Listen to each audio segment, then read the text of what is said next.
바이든 대통령이 낮은 자세로 있는 사이 트럼프 당선인이 이미 미국 대통령 역할을 수행하고 있습니다. 트럼프 당선인의 연방통신위원장 지명자가 일을 시작하기 전에 ABC 방송국을 소유한 디즈니에 불만 섞인 경고 편지를 보냈습니다. 국제뉴스에서도 트럼프 당선인이 뉴스메이커입니다. 그린란드와 파나마 운하, 멕시코 침공 등 트럼프 당선인의 발언은 다소 황당해 보일 수 있지만 세계가 주목합니다. 미국 제국주의 평창 정책으로 해석하기 때문입니다. 한국이 트럼프 관세의 인질 사태를 겪고 있다고 파이낸셜 타임스가 보도했습니다. 바이든 대통령이 US 스틸을 일본 회사가 인수할 수 있을지를 결정할 예정입니다. 이 합병안을 리뷰하던 위원회가 결론을 내리지 못했기 때문입니다. 맥 게이츠 전 연방 하원 의원 비리에 관한 의회 보고서는 그가 하원 의원 자리에서 떠났어도 세계의 탑 뉴스입니다. 미국 정치인의 부패 때문이고 트럼프 시대에 그가 할 수 있는 일은 여전히 많기 때문입니다. 모든 아메리칸 에어라인 항공편이 오늘 새벽 약 1시간 동안 운항이 중단된 뒤 정상 운항 시작했지만 어느 정도의 지연은 이어집니다. 어제 입원했던 빌 클린턴 전 대통령은 오늘 퇴원했습니다. 저희 라디오 서울 방송의 부사장이었던 정진철 글린TV 대표가 별세했습니다. 정진철 대표는 여러분께서 지금 듣고 계신 오늘의 미국의 타이틀을 지어주신 분이기도 합니다. 여러분 안녕하십니까? 오늘의 미국 강혜신입니다. 오늘 크리스마스 이브입니다. 메리 크리스마스.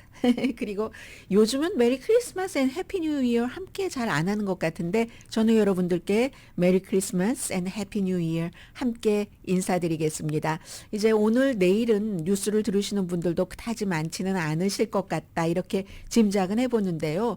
그런데 이제 연말에 보통 때 같으면 별다른 뉴스가 없지만 미국은 4년 만에 한 번 치러지는 대통령 선거에서 아주 특별한 성품, 성향, 그리고 이제 통치 스타일을 갖고 있는 트럼프 당선인이 나왔기 때문에 그리고 불과 이제 취임하는 때까지 한 달도 남지 않아서 큰 뉴스들이 많이 나오고 있습니다. 맨 앞에는요, 국내적으로 그리고 해외에서도 트럼프 대통령 당선인을 너무나 지금 지켜보고 있는 두 가지를 전해드리겠습니다. 우선 첫 번째는 요즘 바이든 대통령에 관해서 얘기 들어보신 적 있으세요? 별로 없습니다. 낮은 자세로 있고 더군다나 이제 아이들이 아니라 아들 바이든 대통령에게는 아이인 그 남자 아이인 아직도 뭐 50살이 넘었지만 헌터 바이든에 대한 사면 이후에는 더욱 낮은 자세. 이 사이에 이제 트럼프 대통령 당선인이 연휴 그 대통령 당선인들과는 달리 대통령처럼 행동하니까 두 사람의 대비가 더 또렷하게 눈에 들어옵니다. 이미 트럼프는 미국의 대통령이다 이렇게 얘기하고 있는 사람이 많거든요. 글쎄요. 조기에 권력을 장악했다라고 표현해도 크게 다르지 않을 것 같습니다. 더군다나 이제 양당 정치인들은 지난 주말에 있었던 일이기 때문에 여러분들께서도 또 뉴스를 놓치셨을 수도 있겠지만 금요일에 이제 연방정부 폐쇄를 피했죠. 그 폐쇄를 피할 때 바이든은 어디 가고 트럼프와 일론 머스크가 등장을 해서 공화당 의원들에게 많은 영향력을 행사를 했었습니다. 이런 식으로 마지막 그 임기에 바이든 대통령은 조용하고 트럼프 차기 대통령은 아주 적극적으로 일을 하고 있죠. 의사당에서 일어나고 있는 일을 지시를 했잖아요. 물론 트럼프 당선인의 지시대로 통과가 되진 않았습니다. 정부 폐쇄를 피한 것이 트럼프 대통령 당선인은 앞으로 2년 동안 내가 마음대로 국가 빚을 늘릴 수 있도록 하는 안을 임시 지출안에 포함시켜라 했는데 그것은 공화당 의원들이 깡그리 무시하고 통과시켜서 연방정부 겨우 이제 폐쇄를 막았습니다. 그리고 그 뒤에 이제 언제 말씀드린 파나마 운하를 우리가 다시 가지고 올 수도 있다. 또 뭐 그린란드를 뭐 사야지 이게 미국의 아주 필수적인 것인데 그 전에도 사실은 멕시코를 침공한다는 미군을 멕시코에 보낸다는 과거의 정치인은 상상할 수 없었던 얘기도 했고 또 캐나다가 관세를 물지 않으려면 미국의 51번째 주로 편입을 해. 캐나다 총리에게 미국의 주지사라고 부르면서 이런저런 일을 하면서 국제적으로도 헤드라인을 장식했지만 국내에서 이제 연방정부 폐쇄안 이것을 일을 쭉 치르면서 리자 머코우스키 알래스카주의 연방상원 의원은 트럼프가 책임자라는 게 미국의 책임자라는 게 분명하다. 이렇게 얘기를 하고 아무도 바이든 어디 있지? 라는 얘기조차도 요즘은 더 이상 하지 않는다. 이런 것들을 하는데 공화당에서는 바이든이 무능하니까 그렇지. 이렇게 이제 비난을 많이 합니다. 공화당 전략가인 빈 웨버 씨 같은 경우는 사람들이 트럼프가 너무 빨리 뛰어들었다고 비난을 하는데 그건 바이든이 자리를 비웠기 때문에 그렇잖아? 그러니까 트럼프가 그 공백을 메운 것이지라고 얘기를 합니다. 그리고 실제로 이 연방정부 폐쇄를 막는 그 안이 통과됨으로써 정부 폐쇄는 막아졌고 일론 머스크는 본인의 사업과 연관이 있는 중국에 대해서 어떠한 것은 살짝살짝 다 피해갔어. 그런데 트럼프 대통령 당선인은 원하는 것을 갖지 못했어. 일론 머스크는 승리고 트럼프는 여기서 패배야. 이렇게 얘기하는 사람이 많지만 실제로는 그렇지도 않습니다. 엄청나게 많이 민주당도 원했었던 그 안들이 예산안에 3월 14일까지 임시 예산안에 다 들어가 있었는데 그중에 상당 부분을 빼냈습니다. 그래서 역시 트럼프 대통령 당선인에게도 그것은 이득이다. 이렇게 볼 수도 있는 거고요. 그래서 주말에 이제 트럼프 대통령 당선인이 일론 머스크는 대통령 될 수 없어. 사우스 아프리카 태생이잖아. 이 얘기를 한 거고요. 트럼프 대통령 당선인도 연방정부 폐쇄 이 과정에서 많은 것을 얻었습니다. 그런데 또 이제 바이든 대통령 입장에서는 왜 그렇게 가만히 입 다물고 있는가. 아들 사면해준 그 죄 때문에 이렇게 얘기하시는 분들도 많지만 워싱턴 그 유니버시티의 정치학과의 교수인 스티브 스미스 박사는 이게 꼭 그렇진 않다. 트럼프가 취임하기 전에 이렇게 적극적으로 활동을 함으로써 어떠한 새로운 기준을 정한 건 아니고 그 새로운 그 행동 이렇게 나가는 것은 맞지만 아마 바이든 대통령이 지난 그 주에 있었던 연방정부 폐쇄를 막기 위한 지출한 싸움에 끼어들지 않은 것은 이유가 있을 것이다. 오히려 공화당과 민주당이 이거 협상을 해서 어떻게든 연방정부 폐쇄를 막기는 막아야지 되겠는데 본인이 끼어들면 그것이 통과되는데 방해가 된다고 판단을 했다고 이 교수는 믿습니다. 당연히 바이든 대통령이 들어가면 공화당을 비난을 해야지 되겠죠? 그럼 공화당을 비난을 해서 그 상태에서 비난의 그 화살이 하나가 더 오면 그 문제를 풀어가는데 그 화살 하나를 또 끊어내야지 되니까 바이든 대통령이 그래서 아마 뭐 다 듣고 있으면서도 오히려 그 행동하지 않은 것이다. 이런 얘기를 하는 사람들도 있습니다. 뭐가 어떻게 됐는지 모르지만 분명한 건 트럼프 대통령 당선인은 국내 이슈나 국제 이슈에서 굉장히 지금까지 어느 대통령도 하지 않았던 그런 정도로 활발하게 일을 하고 있다. 이런 얘기를 하고 있고요. 근데 이제 이게 현 대통령이 또 낮은 자세로 있으니까 가능한 일이기도 하고요. 그리고 이제 이게 더 중요한 문제입니다. 트럼프는 선거에서 승리한 뒤에 놀랄 정도로 제국주의적인 분위기에 빠졌다. 악시오스의 표현입니다. 그린란드나 파나마 운하에 관한 주말에 있었던 발언에 대해서 어제 여러분들께 전해드렸고 어제는 뭐 워싱턴 포스트, 뉴욕타임스 많은 매체가 그런 내용을 전했는데 하루 시간이 지나니까 악시오스가 조금 더 냉정하게 분석을 합니다. 아니 왜 트럼프 대통령 당선자가 그린란드, 덴마크는 뭐 팔 생각 전혀 없다는데 산다고 하지? 2019년도에도 그랬는데 그때 농담인 줄 알았는데 진담인가 봐. 파나마 운하를 탈환을 한다고? 캐나다를 합병하고? 멕시코를 침공해? 여기에 전부 이제 그냥 툭 던져보기도 하고 협상 비슷한 뉘앙스를 갖고 가기도 하고 협박 비슷한 뉘앙스를 깊게 심어넣기도 합니다. 그러니까 캐나다 총리를 주지사라고 얘기를 하죠. 이 그린란드를 손에 넣고 파나마 운하에 대한 소유권을 주장을 하는 것은 이게 이루어지려면 침공하지 않으면 불가능한 일인데 양쪽에서 다 아니라고 하니까. 그런데 그럼 어떻게 하겠다는 건지는 불분명합니다. 트럼프 대통령 당선인의 외교 정책이 당시에 대통령이었었을 때도 일단 말을 거칠게 하고요. 때로는 그에 따른 행동을 하기도 합니다. 말은 대단했는데 아무것도 안 하기도 합니다. 그러면 지난 4년 동안은 바이든 대통령이 그가 탔던 그 전에 4년의 트럼프의 외교 정책을 이어받았기 때문에 4년 동안 계속 이제 동맹 다독이고 또 제도의 어떤 그 귀함 같은 것을 극찬을 하고 해서 좀 원래 미국으로 돌려놨는데 다시 이제 트럼프 대통령 당선인은 채찍을 들 것이라는 이런 것을 알 수 있다고 악시오스가 얘기를 해줍니다. 트럼프 대통령 당선인은 세계의 질서, 월드 오더, 그 유명한 헨리 키신저의 책 제목 맞았던가요? 책 제목이었죠? 그 월드 오더 무시합니다. 세계 질서 거의 고려하지 않습니다. 그리고 다른 나라, 동맹, 외국 파트너도 완전히 뭐 체크 앤 밸런스 같은 것 없고 가능하면은 동맹도 압박을 해야지 미국의 이익에 도움이 된다고 생각을 하면. 그래서 여러 가지 제안들이 이루어지지 않을지 모른다 할지라도 무시할 수는 없다는 얘기입니다. 우선 그린란드의 총리, 지난번의 총리는요.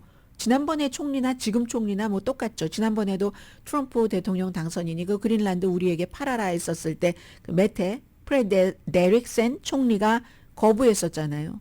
거부하니까는 이제 트럼프가 제가 어제 이 부분 잘못 말씀드렸습니다. 그때 트럼프가 덴마크 방문을 취소를 했습니다. 그린란드가 덴마크와 가까이 있진 않아요. 그린란드가 캐나다의 동북 쪽에 있고 그리고는 이제 뭐 바다 사이에 두고 덴마크는 저쪽 조금 더 이 동쪽으로 지도로 보자면 가야지 되잖아요. 유럽 쪽으로.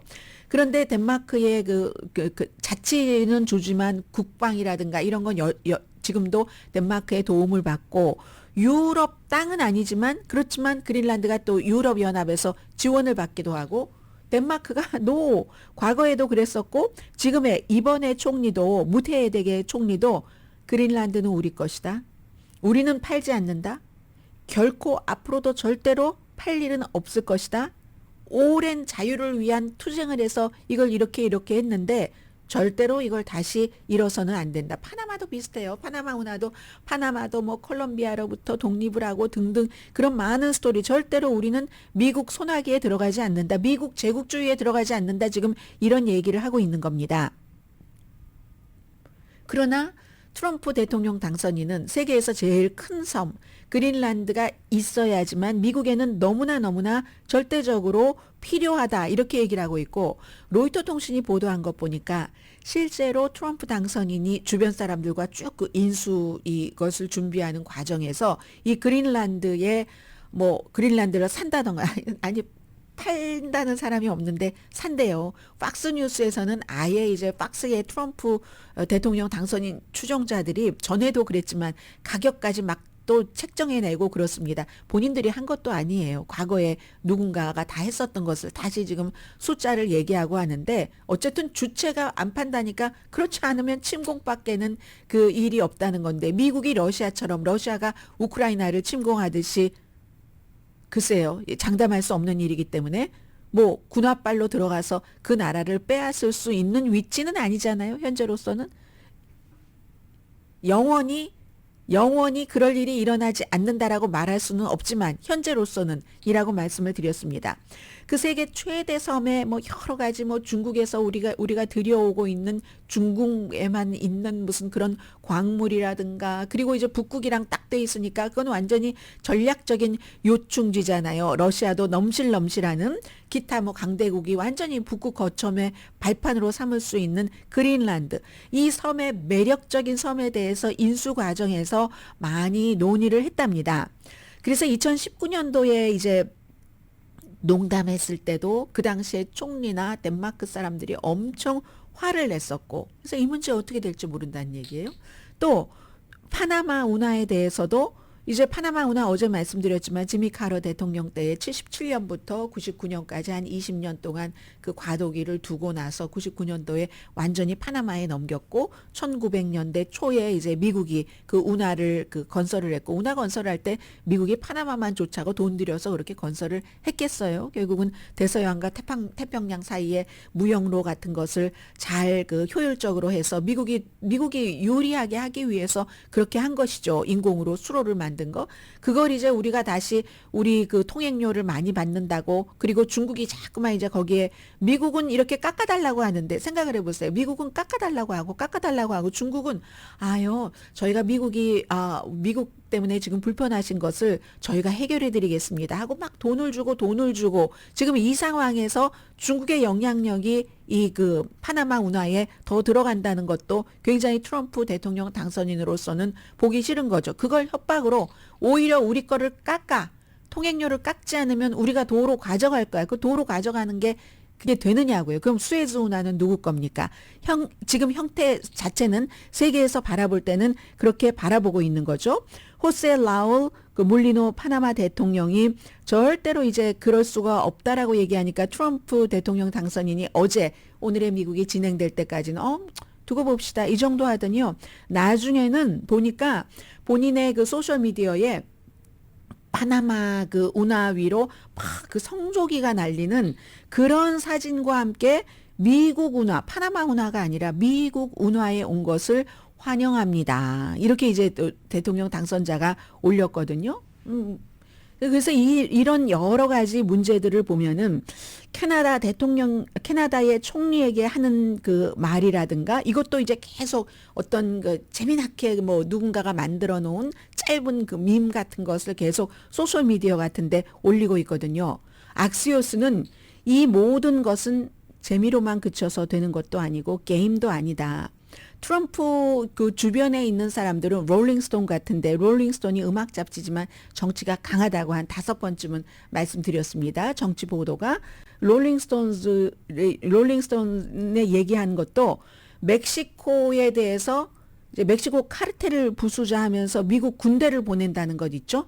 이것도 잠재적으로 어느 정도까지는 논의를 한다는 겁니다. 국경을 넘어서 우리나라가 아니라 다른 나라의 카르텔을 미국에 뭐 마약이 들어와 그 나라 카르텔을 없애기 위해서 미국 군대를 멕시코로 보낸다는 뭐 소프트 침공이라고 할까요? 그런 것에 대해서 실제로 특수부대 작전을 논의를 한다는 겁니다. 아니면 드론 공격으로 그 카르텔을 표적으로 삼는 것. 여기에 대해서 멕시코의 신임 대통령은 미국 그 트럼프 대통령 당선인에게 만만한 상대가 아닙니다. 캐나다 총리와는 또 다릅니다. 그래서 클라우디아 쉐인바움 트럼프 대통령 당선인이 앞으로는 어떨지 모르지만 지금까지는 굉장히 무시를 하는 한 그룹이죠. 물론 개인적으로는 아니겠죠. 개인적으로는 뭐 와이프에게 그렇겠습니까? 이방카 딸에게 그렇겠습니까? 그러나 전반적으로 제너럴하게는 여성들을 무시합니다. 유색인종을 무시합니다. 그런 여성이에요. 멕시코 대통령이 유태계고 클라우디아 쉐인바움이 완전히 멕시코에 뭐 미국 군대를 보내서 우리 카르텔을 부수겠다고? 영화네. 완전한 영화네. 영화 같은 아이디어네. 이렇게 얘기를 합니다. 우리나라가 절대로 그런 미국의 그런 유형의 침략? 그런 것을 동의를 할 수가 없다. 이렇게 얘기를 합니다. 그래서 이제 여기까지를 두고 세계에서 지금 이 연휴에도 지켜보고 있는 것이 트럼프의 차기 행정부는 굉장히 그 미국 팽창 정책이라고도 볼 수 있고요. 외교적으로는 강압 정책이라고도 볼 수 있고 아니면 다른 나라에서는 제국주의 팽창 정책이라고 이게 지금 러시아 블라디미르 푸틴이 하고 있는 것과 무엇이 다르냐는 거죠. 미국의 지금까지 현대 대통령은 이런 것을 해오지는 않았지만 예전에 뭐 미국이 필리핀 같은 곳을 그런 나라를 대할 때 뭐 이런 것들을 보면은 스페인으로부터 뭐 필리핀의 그 어떤 그 관리 권한을 넘겨받은 뭐 티오도어 루스벨트 시대라고 할까요? 그 뒤에는 이제 또 필리핀과 미국의 관계가 재정립되긴 했지만 트럼프 대통령 당선인이 실제로 2022년도에 러시아의 블라디미르 푸틴이 우크라이나를 침공했을 때 다른 모든 나라들이 비난을 했는데 천재적인 행동이라고 얘기를 했습니다.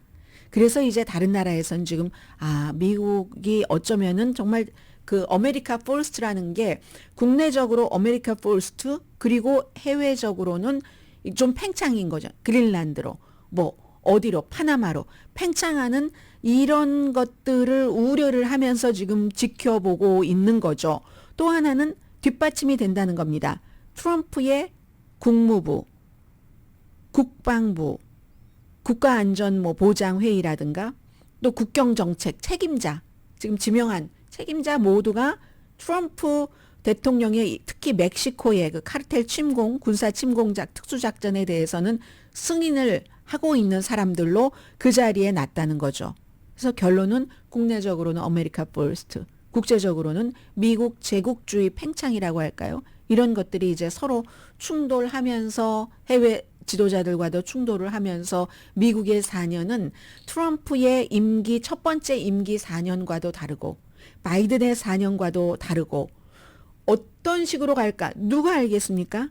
트럼프 대통령 자신도 알지 못할 겁니다. 왜냐하면 어떤 부분 협박하고 협상하고 툭툭 던지고 할 때는 상대방이 그렇게 던지고 협박하고 협상하는 것에 대해서 어떤 대응을 하느냐에 따라서 여기에 또 다른 두 번째의 대응이 달라지기 때문에 아무도 알 수 없는 미지의 세계로 이제 미국 세계가 접어들 날이 한 달도 채 남지 않았습니다. 라디오 서울 방송 오늘의 미국 듣고 계십니다. 인질 사태, 트럼프 관세에 한국은 마비됐다. 이게 파이낸셜 타임스의 큰 제목이고요. 작은 제목은 기업들은 서울의 정치 공백으로 인해서 관세와 보조금 손실에 취약해질 것을 우려한다. 보조금 손실이라는 것은 한국 회사들이 바이든 행정부 임기 말기에 많은 투자를 하고 미국으로부터 보조금을 받았죠. 그런 것들이 뭐 전기자동차에 관한 것도 그렇고 손실될 것을 우려한다 하는 내용입니다. 그냥 가능하면 쭉 전해드리겠습니다. 파이낸셜 타임스의 보도입니다. 계엄령 선포 시도가 실패한 뒤 윤석열 대통령이 탄핵됐지만 직무정지지 아직 그 대통령 타이틀이 사라진 건 아닙니다. 그러니까 아무것도 할 수 없는 상태죠, 지금. 미국에 대한 수출과 투자를 보호하기 위해서 트럼프 차기 행정부에 로비하려는 노력이 약화될 것을 우려하고 있고 굉장히 약화됐다. 미국의 그 대통령 당선인은 동맹국과 무슨 최고의 그 무역 파트너를 포함을 해서 전부 미국에 투자하는 기업에 대해서 전면적으로 관세를 내게 하고 또 이제 보조금을 다 없애겠다, 가능한 한 그런 보조금을 없애겠다고 계속 이제 공약을 하고 있는데 여기서 이제 한국이 뭐 미국의 이게 미국 보호무역주의죠. 여기에 대해서 맞서기 위한 캠페인을 해야지 되는데 방향타를 조차 잃어버렸다고 얘기를 합니다. 로비를 하죠. 각 나라들이 다. 그 로비를 하고 있는 사람들 몇몇 관계자들을 인터뷰를 했는데 완전히 한국의 외교적인 노력은 마비됐거나 아예 없다. 퇴임하는 바이든 대통령 임기 동안에 미국에 수십억 달러를 투자를 한 대기업의 관계자가 하는 말입니다. 한국 정부는 지금 우리가 이 기업인들이 가장 필요할 때 그럴 때 우리의 이익이 곧 한국의 이익이고 대변할 사람이 없다 정부에. 그렇다고 해서 이게 딜레마죠. 현재 투자했었던 거 어디까지 왔는데 이걸 철회해야 한다는 것은 불가능합니다. 그래서 우리는 지금 인질 상황입니다. 이러지도 저러지도 못하고 어느 쪽에선가의 처분에 의해서 우리의 운명이 결정되는. 그래서 이제 한국이 수출 의존형이니까요. 또 여기에 이제 트럼프 대통령이 딱 오면서 수출과 관세잖아요. 곧 세금. 이 위험은 수입 관세부터 미국 입장으로 볼 때는요. 그리고 이제 바이든 대통령 시대에 약속을 한 한국의 칩에 대해서 배터리, 전기자동차 제조업체에 대한 보조금 취소 가능성. 이거 전기자동차 그 스테이션도 다 없앤다고 하는데 보조금 안 주고 전기자동차 살 때도 보조금을 안 주고 한다고 하는데 다른 나라의 이 산업을 보호를 한다기보단 그 반대 방향이라고 상상하는 것이 사실은 더 상식적이겠죠. 한국 반도체 업계도 미국의 이제 중국 수출 규제가 강해지면 더욱 공격적이 되면 한국의 반도체 업계도 손해보죠. 중국 그것을 이제 더 그 틈새로 들어간 것도 있고 또 이제 한국의 모든 것들이 다 또 뭐 원산지, 부품 이런 것까지 다 따지면 또 중국과 연결이 안 되는 것도 없고 그래서 그 외교부 장관이요. 조태율 외교부 장관이 정치적인 혼란이 외교적인 노력을 완전히 방해하고 있다는 것을 현 정부의 장관이지만 인정을 합니다. 전에 통상교섭본부장이었죠. 여한구. 지금은 그 워싱턴의 그 피러슨 국제 그 경제연구소에 계십니다. 이분이 사실은 이 한국에서 계엄 탄핵 이후 그 정치적인 위기 이전에도 굉장히 그 서울은 지금 트럼프 그 대통령이 당선되고 나서 불안했다. 뭐 전에도 뭐 한미 자유무역 협정 취소하고 한반도에서 미군을 막 철군하겠다고 임기 1기에 위협을 했으니까 사실 이 통상 관련 일을 하는 사람들은 그때의 트라우마가 아직도 있답니다. 그 트라우마가 대단한 그 트라우마라고 얘기를 하면서요. 이달에 한국경제인협회가 20이 아니라 239군데 기업을 대상으로 여론조사를 했답니다. 그랬더니 82%가 트럼프 대통령의 보호무역 정책으로 이제 대통령이 되려면 한 달도 안 남았습니다. 한국 경제는 타격을 입을 것이다. 이렇게 예상을 했습니다. 82%가. 그렇지만 또 이제 전에 이렇게 그 통상 그 교섭을 한 그 여한구 전 본부장은 그거 너무 과장된 것이라고도 얘기를 하거든요. 그런 걱정은 너무 그 과장이다. 트럼프 대통령이었을 때 2019년, 2020년까지 그때하고 지금은 많은 게 바뀌어서 뭐 한국도 준비를 해놓은 것이 많다. 이런 얘기를 합니다. 그런데 사실은 그 우려가 과장됐다는 쪽에 보다는 굉장히 우려된다 쪽이 조금 강해 보입니다. 지금 파이낸셜 타임스가 취재해서 보도하는 것을 보면은요.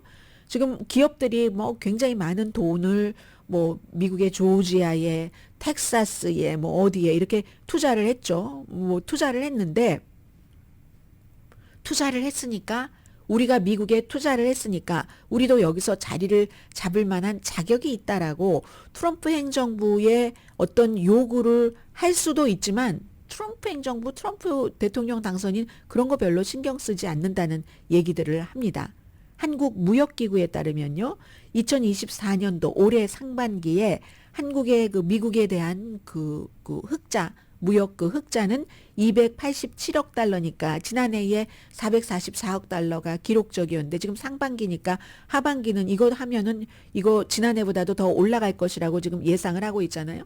트럼프 대통령 당선인이 가장 중요하게 생각하는 게 아니 이거 봐. 한국에 대해서 미국은 무역 적자잖아. 이걸 어떻게 할 거야? 이런 국가를 타겟팅을 할 수 있다는 겁니다. 그래서 한국에요. 이제 미국과 거래를 하는 주요 업계의 한 임원이 파이낸셜 타임즈와 얘기를 하는데 트럼프 행정부에서 이제 일할 사람, 그런 사람과 한 사람이 아니라 그런 사람들과 대화를 쭉 해보니까 지금까지 미국에 한국 기업이 투자를 한 것이 그러니까 한국은 좀 봐줘야지 돼. 한국은 엄청나게 뭐 관세 같은 거나 이런 걸 물리게 해서는 안 돼라고 트럼프 대통령 당선인과 주변 사람들의 마음을 흔들리게 하는데 거의 도움이 되지 않을 것이다. 한국이 투자를 함으로써 미국에서 조지아주에서 우리가 이렇게 많은 일자리를 창출했습니다. 뭐 현대나 이런 데서 조지아의 공화당인 주지사와 민주당인 대통령 함께 이렇게 고맙습니다. 이런 얘기를 얼마나 많이 들었습니까? 그렇게 어필하려고 해봤는데 안 통하더라는 얘기입니다. 트럼프 그 대통령 당선인은 한국 기업들이 지금까지 해준 거 나하고 상관없어? 내가 대통령이 아니었잖아? 바이든 때 한 걸 나는 계산 안 해? 앞으로 내가 대통령이 된 뒤에 뭘 해줄 건데 여기에 이제 관심이 있다는 얘기입니다. 그래서 바이든 때 한 건 중요하지 않아 라는 말을 분명히 들었답니다. 또 다른 그 로비 활동을 한 그런 그 또 전문가는 트럼프 대통령 당시의 무역 특사였던 피터 나바로 아시죠? 이쪽 캘리포니아주에서 간 중국에 대해서 엄청 맵하고 보통 경제계에서는 이 사람을 아주 전형적인 그런 사람으로 보지는 않고요. 이 사람이 이제 백악관 경제고문으로 복귀하는 것을 굉장히 특별하게 우려하는 그런 점으로 놓고 있답니다. 왜냐하면 이 사람이 전에 그 뭐 한국의 뭐 삼성이라든가 아니면 뭐 LG가 반덤핑 조치 이런 거 피하기 위해서 생산지를 이전해서 왜 이 같은 그런 것들 있잖아요. 그래서 부정행위를 했다. 이렇게 막 비난을 한 사람이 피러 나바로입니다. 그 사람이 백악관에 이제 경제 자문으로 다시 들어가니까 나프타라든가 북미주 뭐 자유무역협정 그래서 이제 또 뭐 USMCA로 바꿨잖아요. 한미 자유무역협정 FTA 이거 불공정 무역협정이다 하면서 재협상을 했던 사람이 피로 나바로이기 때문에 피로 나바로의 등장도 그동안 바이든 임기 마지막에 투자를 많이 해놨던 한국 기업으로서는 엄청나게 해가 된다는 거죠. 한국은 기업이 해가 되면 국민이 해가 됩니다. 대기업들이 워낙에 그 큰 경제를 움직이는 주체이기 때문에 그래서 한국 이제 분석가들이 한국 기업이 투자 규모를 그대로 유지할 가능성이 낮다. 이렇게 말을 한다는군요. 뭔가 그 투자를 할 때 시설 비용은 많이 들고 인건비 같은 것들 또 거기다가 이제 미국식대로 일을 해야지 되니까 뭐 차일드 케어 그리고는 또 숙련된 노동력은 또 부족합니다. 비자 확보하는데도 어렵고 안정적인 뭐 전기 공급에 이르기까지 너무 지금 이미 갖고 있는 문제에다가 게다 대고 이제 한국에서 미국에 투자를 하고 계속 해놨던 걸 유지시키려면 한국 돈을 달러로 바꿔야지 되는데 원화가 지금 뭐 1460원대까지도 올라가지 않았나요 어제? 그런 원화 약세 게다 대고 하는 게 반도체 공장 뭐 전기차, 뭐 배터리, 뭐 이런 것들인데 그런 것이 뭐 전기차, 배터리, 트럼프 대통령 당선인이 다 싫어하는 거잖아요. 싫어하면 수요 부진으로 이어질 수가 있습니다. 정부에서 보조를 많이 안 해주니까. 그래서 지금 수준으로 계속 이 투자를 확대하기는 어렵다는 거죠. 기업이 어렵겠어요. 만약에 민주당이 그걸 그대로 이어받았다면은 더 엄청나게 투자를 했을 수도 있죠. 엄청나게 투자하면 또 엄청나게 버는 거니까.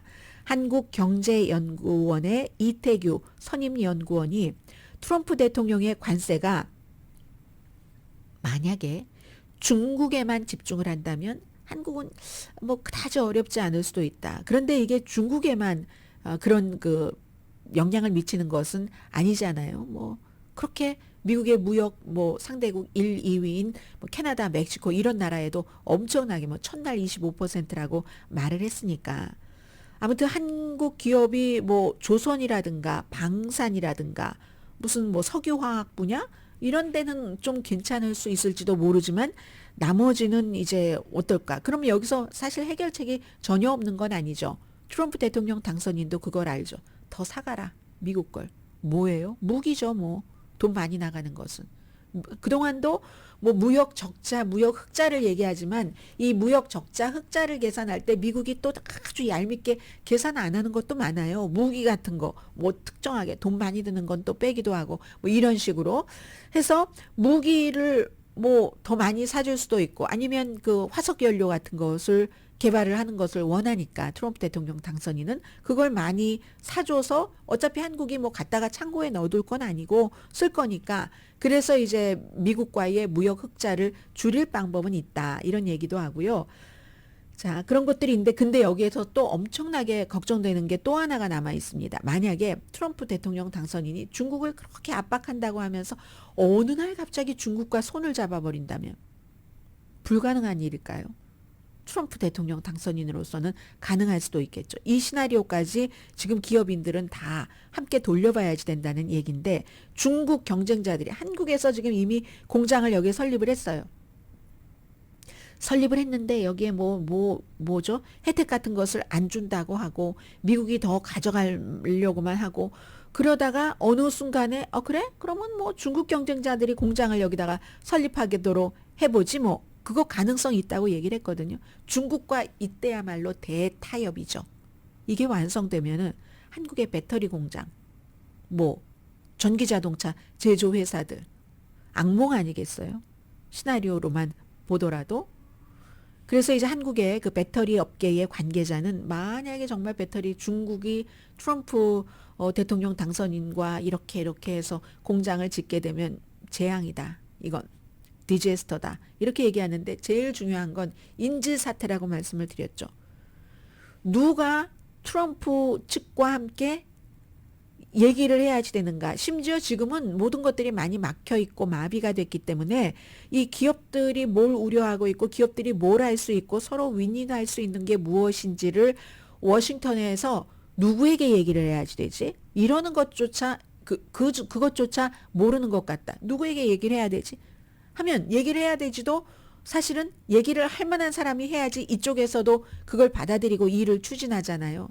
한국의 계엄과 탄핵 이것은 미국과의 관계에서 이 정도로 국가를 정치적으로 뿐만이 아니라 체면뿐만이 아니라 경제가 한 축이라면 안보가 한 축이잖아요. 이 안보와 뭐 경제와 뭐 신용도 이런 모든 것들이 너무나 지금 위험해진 그 상황입니다.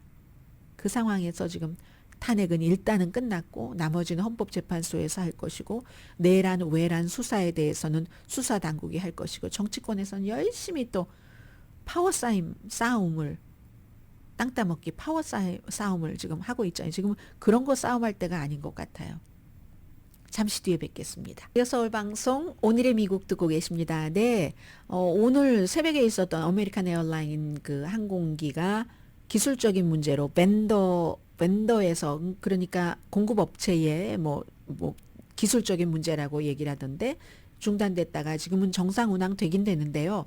동부공항에서는 그 1시간 동안 지연됐었던 그런 것들이 여전히 어느 정도는 뭐 스케줄에 영향을 미치는 것 같습니다. 특히 이제 뭐 뉴욕에 있는 존 F 케네디 국제공항, 보스턴의 로건 국제공항 이런 동부 해안공항에는 영향을 미친다고 하니까 여러분들 다 뭐 여행하시는 분들 알아서 하시겠죠. 자, 또 이제 지금 바이든 대통령이 내려야지 될 중요한 결정 하나, 그리고 또 하나는 이건 이제 간단하게 전해드리겠는데요. 연방통신위원회 의장으로 브래든 카라는 사람을 트럼프 대통령 당선인이 지명을 했습니다. 근데 이 사람이 디즈니의 그 CEO에게 딱 그 편지를 보냈다고 하네요. 밥 아이거에게. 사실은 원래 일을 시작하기 전에 어떤 데 편지 보내고 일하는 게 이게 흔치 않는 일인데 트럼프 대통령 당선인도 하고 있으니까 어떤 편지냐면 마음에 안 든답니다. 디즈니가 ABC 방송국을 갖고 있잖아요. 그 ABC 방송국이 최근에 트럼프 대통령 당선인에 대해서 뭔가를 나쁘게 보도를 했다 해서 1,500만 달러 뭐 재판 시작하기 전에 명예훼손한 것에 대해서 대통령 그 도서관을 짓는데 하시라 하고 1,500만 달러에 합의를 해서 다른 매체들이 나쁜 선례를 남겼다고 엄청 비난을 했습니다. 그런데 다 이제 일이 있으니까 알아서 긴 거겠죠.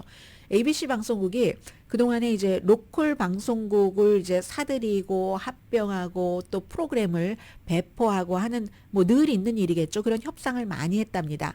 그런 것들에 대해서 이제 새로운 그 연방통신위원회의 지명자인 브랜드 카가 그게 로컬에 꼭 도움이 되는 건지 모르겠어.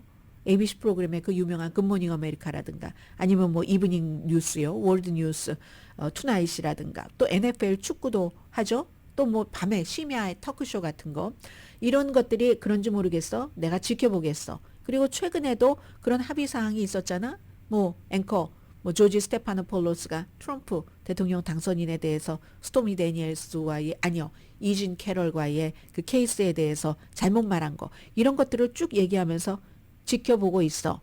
이렇게 이제 한다는 겁니다. 그러니까 이것도 과거에 그 행정부의 연방통신위원회의 그 의장들과는 좀 다른 그 행보이기도 하죠. 가능하면은 딱 그 냉정한 입장, 중도적이라고 말하기보단 어쨌든 업무상으로 일하는 것을 보여주고 싶어 하는데 아직 일하는 선서도 하지 않고 이런 여러 가지 일종의 이게 협박일 수도 있잖아요. 잘 안 하면 알지? 뭐 이런 식으로 지금 하고 있다. 그러니까 이제 뉴스가 되는 거죠. 자, 그리고 지금 본인이 연방통신위원회의 위원장도 아닌데 ABC 방송국에 이런 것을 편지를 보낼 만한 것인가? 이것도 잘 모르겠고요. 또 이런 편지가 또 공개가 되네요. 비밀리에 보냈을 텐데. 자, 바이든 대통령이 US 스틸 일본 그 철강을 회사를 니폰 그 미국 회사를 일본 회사에 넘기느냐 인수합병할 수 있는가 이걸 바이든 대통령이 결정을 하게 됐어요. 15일 줬습니다. 그 일본 회사라든가 이런 곳에서 왜냐하면 정부의 검토위원회라는 리뷰 보드라는 데서 그동안 니폰 그 제철이 그 신일본 제철이 150억 달러 규모로 일본 철강에서 이게 지금 너무 안 되고 하니까 사서 우리가 투자 많이 하고 사람들 그대로 갖게 하고 뭐 이렇게 하겠다고 지금 제안을 했는데 이게요 선거철이었기 때문에 더 바이든 대통령이 반대를 했을 수도 있습니다. 그리고 트럼프 대통령 당선인도 여기에 대해서 분명히 반대를 했습니다. 워싱턴 포스트가 제일 먼저 보도를 했는데 미국 철강이 일본의 최대 철강 제조업체에 팔려버리면 이건 국가 안보에 엄청난 영향을 미친다 하면서 철강이니까요. 그래서 이제 뭐 군수 이런 여러 가지와 연관이 되죠. 반대를 했는데 일본은 사실 미국의 아시아에서 가장 가까운, 한국보다도 더 가까운 동맹이잖아요. 그때는 뭔가 이제 사람들에게 막 애국심도 놓고 막 이랬었던 면도 분명히 있을 겁니다. 그리고 사실은 그 회사에서도 팔길 원해요.